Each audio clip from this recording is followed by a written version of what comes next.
నేను చూసా అనేక బైట్స్. భక్తులే స్వయంగా మేము ఇన్ని దశాబ్దాల నుంచి వచ్చాం, గత 5 సంవత్సరాలు లడ్డు నాణ్యత లేదు, చిన్నగా అయింది, అలాంటిది బాబు గారు ప్రభుత్వం వచ్చిన వెంటనే నాణ్యత పెరిగింది, సైజు పెరిగింది, క్వాంటిటీ పెరిగిందని భక్తులే చెప్పే పరిస్థితి మనందరం చూసాం. ఇదేం కంపట్లేదా? ఇంకా ఫేక్ ప్రచారం ఇంకా ఎన్ని సంవత్సరాలు చెప్తారు స్వామి? ఎందుకు ఇట్లా చేస్తారు మీరు? తప్పు జరిగితే తప్పు జరిగింది, మమ్మల్ని క్షమించండి అని ప్రజలను అడగాలి. అది పోగా తిప్పి మళ్ళీ మా పైన నిందలేస్తున్నారు.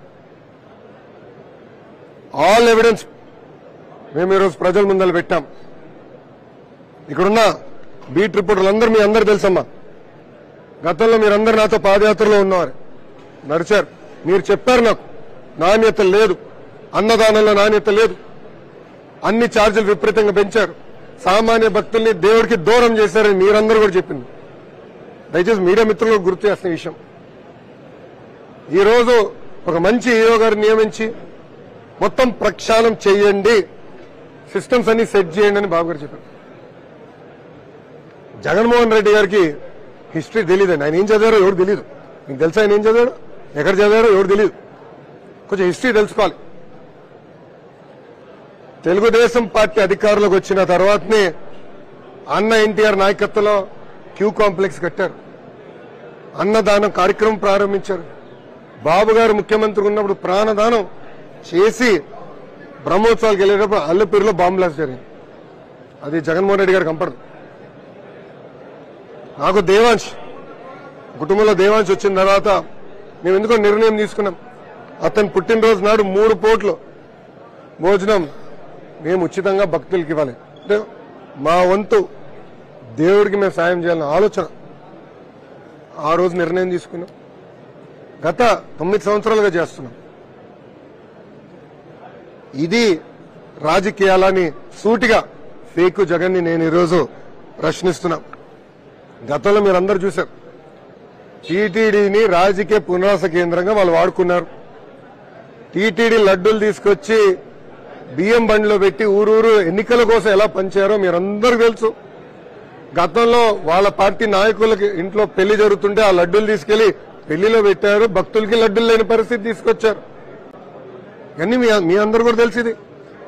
ఈరోజు ఏకంగా టీటీడీలో తిరుమలలో రూల్స్ కి భిన్నంగా అక్కడ అనేక మంది కాటేజీలు కూడా నియమిస్తే అదనపు ఫ్లోర్ లేస్తే కూడా రెగ్యులరైజ్ వాళ్ళే చేసుకున్నారు. అంటే వాళ్ళకు అనుకూలంగా ఉన్న వాళ్ళని రెగ్యులరైజ్ గా చేసుకున్నారు. ఇది చాలా బాధాకరమైన పరిస్థితి. వాస్తవాలన్నీ మేము ప్రజల ముందర పెడతాం, మాకు ఎలాంటి భయం లేదు. జగన్మోహన్ రెడ్డి గారి లాగా మేము పరదాలు కట్టుకుని తిరగట్లేదు స్వామి, మేము పరదాలు కట్టుకుని తిరగట్లా. బాబు గారు మొదటిసారి తిరుపతికి వచ్చి దేవుడి దర్శనంకి వెళ్ళినప్పుడు, అంటే ప్రమాణ స్వీకారం చేసిన రాత్రే తిరుమలకి వచ్చి పొద్దున్న దర్శనంకి వెళ్తున్నారు. నేను వెనకాల వాహనంలో ఉన్నా. తిరుమలకి వెళ్ళిన తర్వాత నేను బ్రహ్మని మాడుకుని అంత తెల్లగా ఉందేంటి రాత్రి అని. బండి దిగిన తర్వాత అర్థమైంది పరదాలు ఉన్నాయి. అప్పుడు పోలీస్ సోదరులు పిలిచి ఏంటమ్మా ఎందుకు కట్టారంటే, సార్ క్షమించండి పాత అలవాట్ల పొరపాటు, గత ముఖ్యమంత్రి గారు వస్తే పరదాలు లేని బండే దిగేవారు కాదు, క్షమించండి సార్ తీపిస్తాను. ఈరోజు మేము ప్రజల్లోకి వెళ్తున్నాం.